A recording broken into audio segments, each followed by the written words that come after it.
لوگوں سے عزتیں تلاش کرتے ہو تو وہ کیا تمہیں عزت دیں گے؟ وہ تو کل اچھا کہتے ہیں، پرسوں برا کہنے لگ جاتے ہیں۔ لوگوں کے سامنے گڈ بک میں آنا چاہو گے تو وہ تو سویرے تمہارے بارے میں کچھ کہیں گے، شام کچھ اور کہیں گے۔ اپنی روحانی زندگی آباد کریں، اپنے مسلح کو وقت دیں، اور دنیا سے چھپ کر اس موبائل کو بند کر کے اور اپنے آپ سے بھی چھپ کے اور تنہا ہو کے چھپا کے سارا کچھ اپنے آنسو اپنے رب کی بارگاہ میں پیش کریں، اس کے حضور حاضری دیں۔ سنو نا ترمذی کی حدیث، اور اسے یاد رکھنا، نبی پاک علیہ السلام نے فرمایا اپنے دکھ لوگوں کے سامنے نہ بیان کرنا، سیٹھوں نوابوں کو نہ بتاتے پھرنا، دنیا داروں کے سامنے جا کے نہ رونا کہ میں تکلیف میں ہوں۔ فرمایا اگر دنیا داروں کو دکھ بتاؤ گے رب تمہیں کبھی غنی نہیں کرے گا۔ اور لوگ ہیں کہ الٹا مذاق اڑائیں گے آپ کی، جس سے بڑی پکی یاری ہے نا، پکی، وہ تب تک پکی ہے جب تک آپ نے 50,000 مانگا نہیں، اور جس وقت آپ نے کہہ دیا کہ میں مجبور ہوں میری مدد کر، تو پھر ختم ہو گئی دوستی۔ لوگوں کی تعلقات آپ کے ساتھ تب تک ہیں جب تک آپ ان سے کوئی ضرورت وابستہ نہیں کرتے۔ کریم محبوب فرمانے لگے بندوں کے سامنے دکھ نہ بیان کرنا، اللہ تجھے کبھی غنی نہیں کرے گا۔ تو اپنے دکھ اپنے رب کو بتا، تو دعائیں مانگ، تو اس کی بارگاہ میں حاضر ہو، تو اس کے حضور عرض کر۔ فرمایا اپنے دکھ اپنے رب کو بتا، وہ جلدی کرے یا دیر سے کرے تجھے ساری دنیا سے بے نیاز کر دے گا، تجھے کسی کا محتاج نہیں رہنے دے گا۔ اپنے مسلح کو، اپنی دعاؤں، ایک بزرگ فرماتے ہیں میں نے دعا مانگنے کا طریقہ اپنی بیوی سے سیکھا، دعا مانگنے کا طریقہ اپنی، سیکھنے والے تو اپنے بچوں سے بھی سیکھ لیتے ہیں، سیکھنے والے تو ہر ایک سے سیکھتے ہیں۔ وہ کہتے ہیں میں نے دعا مانگنے کا سلیقہ اپنی بیوی سے سیکھا ہے۔ حضرت وہ کس طرح؟ فرمانے لگے میری بیوی نے نا مجھے کوئی کام بتایا، کچھ پیسوں کی ضرورت کے لیے کہا، تو میں نے اسے کہا کہ بھئی ابھی میرے پاس نہیں ہے، کچھ دنوں میں آتے ہیں تو میں دے دوں گا۔ عورتوں کی عادت ہوتی ہے وہ بار بار یاد کراتی ہیں، 2-4 دنوں کے بعد پھر اس نے کہا حضرت وہ میں نے کہا تھا کچھ پیسے، میں نے اسے کہا کہ ابھی میرے پاس نہیں ہے، کچھ دنوں میں ملتے ہیں تو میں تمہیں دے دوں گا۔ اس نے کچھ دنوں کے بعد پھر کہا حضور وہ میں نے کچھ پیسے کہے تھے۔ فرماتے میں نے ڈانٹ دیا، میں نے کہا کہ کیا تو روز مجھے شرمندہ کرتی ہے، کہا نا میرے پاس نہیں ہے، ہوں گے تو دے دوں گا، تو روز یاد کراتی ہے۔ فرماتے ہیں اس نے پہلے تو میری ڈانٹ کو سہا، پھر میرے سخت جملوں نے اس کی آنکھوں میں آنسو پیدا کر دیے، پھر اس نے اپنے آنچل میں اپنے اس دکھ کو سمیٹا، اور پھر اس نے ایک جملہ کہا تو میں رو پڑا، اور مجھے اپنے رب سے مانگنے کا طریقہ آ گیا۔ مجھے کہنے لگی حضرت جی آپ نے ڈانٹ دیا میں نے سہ لیا، پر آپ ہی میرے شوہر ہیں، بتائیں نا آپ سے نہ کہوں تو میں کس سے جا کے کہوں۔ فرماتے ہیں میں رو پڑا، اور میں کھل کے رویا، اور میں تڑپ کے رویا، اور پھر میری سسکیاں بند گئیں۔ تو مجھے کہنے لگی آپ کو کیا ہوا؟ میں نے کہا مجھے بھی دعا مانگنی آ گئی ہے، جب میں اسے کہوں گا نا اللہ تو ہی میرا رب ہے، میں تجھ سے نہ کہوں تو میں کس سے جا کے کہوں؟ میں کیوں کسی بندے سے سوال کروں؟ میں کیوں کسی دنیا دار سے کہوں؟ میں تیرے بندوں کا، نیک بندوں کا وسیلہ لے کے، تیرے محبوب کی غلامی لے کے تیری بارگاہ میں آیا، تجھ سے نہ مانگوں تو کس سے مانگوں؟ سمجھ آ گئی ہے؟ جب میں اس رنگ میں مانگوں گا تو پھر رب میرے اوپر بڑا ہی فضل فرمائے گا، وہ میرے اوپر بڑی رحمت کرے گا، وہ میرے لیے آسانیاں کرے گا۔ عزیز دوستو، ہم اس طرح کرنے لگ گئے ہیں کہ ہم نے نا اپنے تعلقات پر اعتماد کرنا شروع کر دیا ہے۔ میرے تعلقات بہت ہیں، ہم نے اپنی دولت پر اعتماد کرنا شروع کر دیا ہے، میرے پاس دولت بہت ہے۔ ہم نے اپنے علم پر، اپنی شہرت پر اعتماد کرنا شروع کر دیا ہے کہ میرے پاس فلاں چیز بہت ہے۔ یاد رکھنا جب بے نیاز اپنی صفت بے نیازی دکھاتا ہے تو بڑی بڑی دولتوں والے مجبور نظر آتے ہیں۔ بھائیو جب انسان کا رشتہ اپنے مالک کے ساتھ ہوتا ہے پھر تو غم بھی کچھ نہیں کہتے، پریشانیاں بھی کچھ نہیں کہتی، پھر تو زندگی صبر والی، پھر تو زندگی توکل والی، پھر تو زندگی بھروسے والی، پھر انسان اپنے آپ کو رسوا نہیں کرتا، دنیا داروں سے امیدیں اس کی ختم ہو جاتی، امیدیں اللہ رسول سے لگا لیتا ہے، مضبوط ہو جاتا ہے، مضبوط، طاقتور ہو جاتا ہے، خوددار ہو جاتا ہے، باوقار باعزت ہو جاتا ہے۔ حضرت بہلول دانا رحمت اللہ علیہ بیٹھے تھے تو ہارون رشید حج کر کے آ رہا تھا، تو رستے میں حضرت شیخ سے ملاقات ہو گئی تو السلام علیکم کے بعد کہنے لگا حضور کوئی حکم ہو تو بتائیے گا. تو حضرت بہلول دانا فرمانے لگے تیرا رب کون ہے؟ اس نے کہا اللہ. تو فرمایا میرا کون ہے؟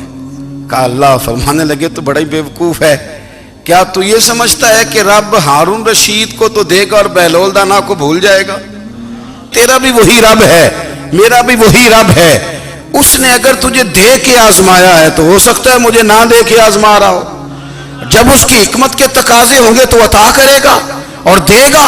تو جا اپنا کام کر. بھائی اپنی روحانی زندگی، اپنی عبادات، اپنے وظائف، اپنے روزمرہ کے معاملات، اپنی دعائیں، اپنا استغفار. دیکھو کوئی مشکل کام تو نہیں 2 رکوع ہیں سورہ واقعہ کہ اگر رات کو پڑھ لی جائے تو. میں کس طرح یہ بات بیان کروں کہ تعویذ بانٹنا آسان ہے اور وظیفہ بتانا مشکل ہے.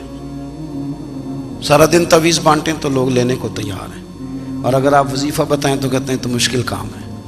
او خدا کے بندے، اگر آپ کا تعلق قرآن پاک کے ساتھ مضبوط ہو، قرآن پاک کے ساتھ اگر آپ کا رشتہ ہو، لوگ سفارشیں ڈھونڈتے ہیں نا دنیا میں، کوئی تعلق مل جائے تو میرا کام ہو جائے.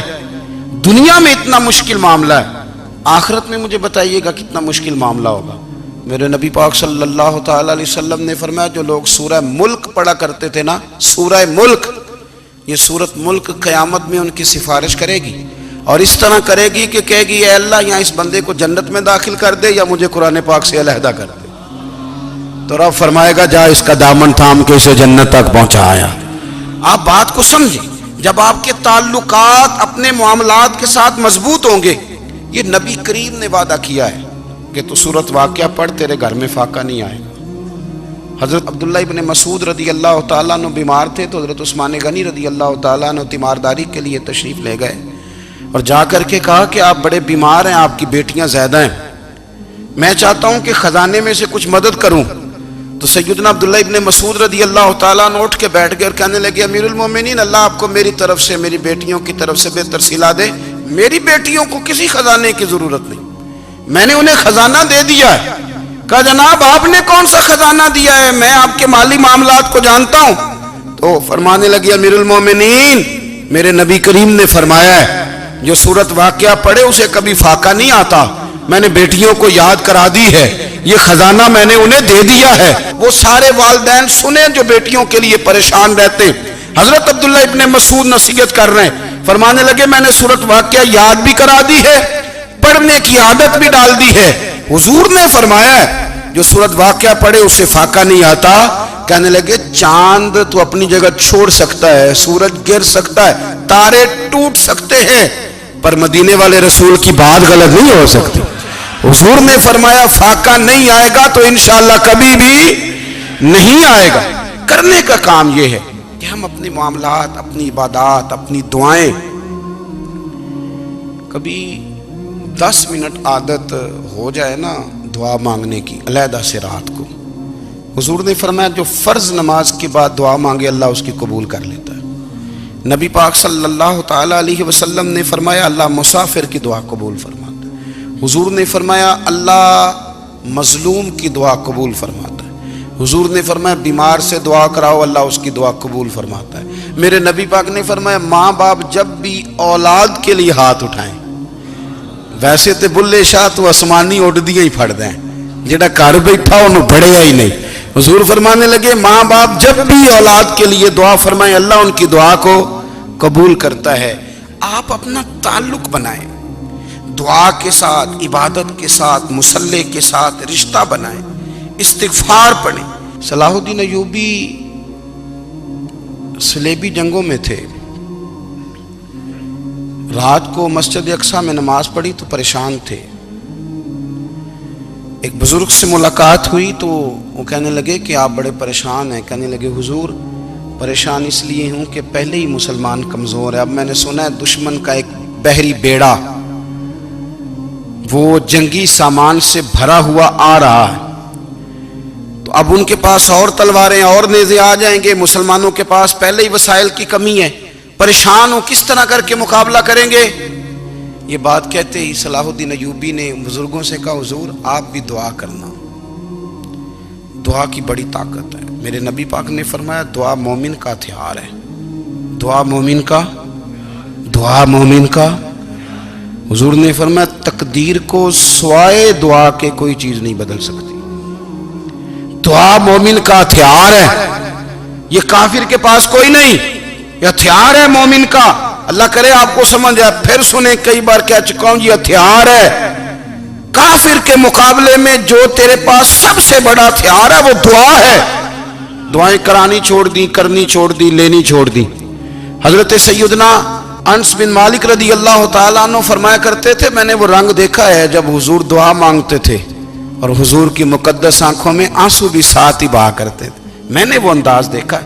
تو صلاح الدین ایوبی بزرگ سے کہنے لگے آپ بھی دعا کیجیے، اور خود رونے لگے اور سر سجدے میں رکھ کے رونے لگے اور عشاء سے لے کر فجر تک روئے، خوب روئے.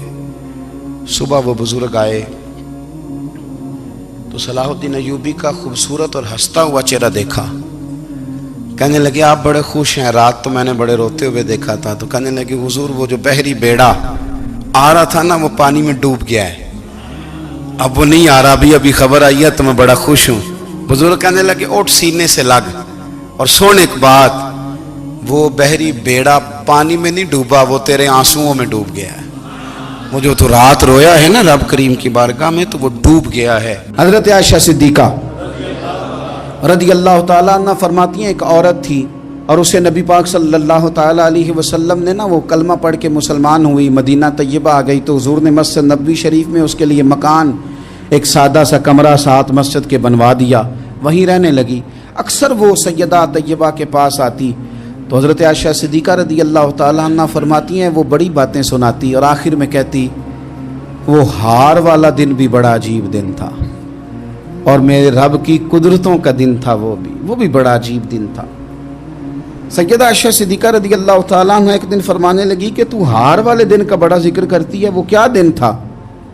تو خاتون کہنے لگی اماں جی وہ دن تھا جب میرے رب پر بھروسہ اور مضبوط ہو گیا، جس دن میرا اپنے رب پر توکل اور بڑھا، میرے ایمان میں یقین میں اور پختگی آئی.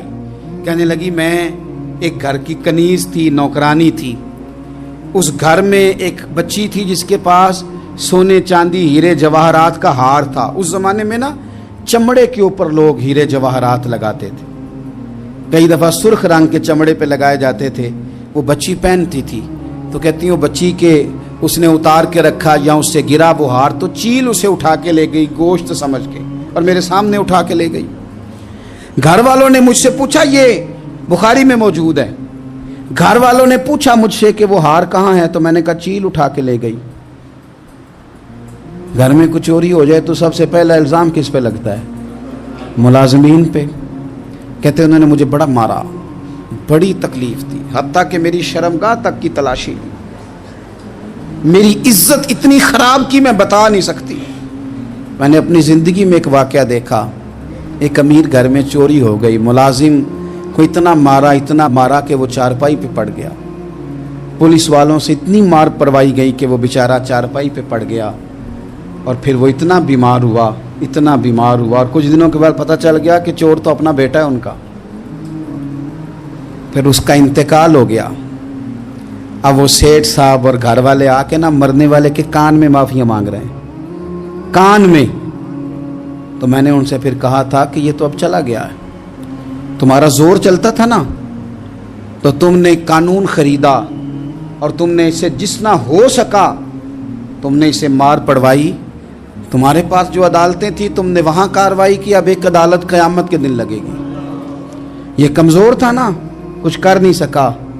میرے نبی پاک صلی اللہ علیہ وسلم نے فرمایا سن لو، اگر سینگ والی بکری نے بغیر سینگ والی بکری کو تکلیف دی ہوگی نا تو قیامت کے دن اسے بھی بدلہ دینا پڑے گا کہ تیرے پاس سینگ تھے اور تو نے اسے مارا تھا. وہ خاتون عرض کرتی ہے سیدہ عائشہ کی خدمت میں کہ مجھے بڑا مارا، مجھے تکلیف دی. میں کہہ رہی تھی کہ میرے سامنے چیل لے گئی ہے پر وہ نہیں مان رہے تھے. اماں جی انہوں نے مجھے بڑا مارا. حضرت عائشہ صدیقہ کہتی ہیں پھر کیا ہوا؟ کہنے لگی اماں جی جب کوئی میرا مددگار نہ رہا، مجھے تکلیف دے رہے تھے، رسوا کر رہے تھے، تو میں نے اپنے رب سے مدد چاہی، میرے رب کی طرف میں نے توجہ کی. میں نے کہا مالک اب تو ہی میرا مددگار ہے،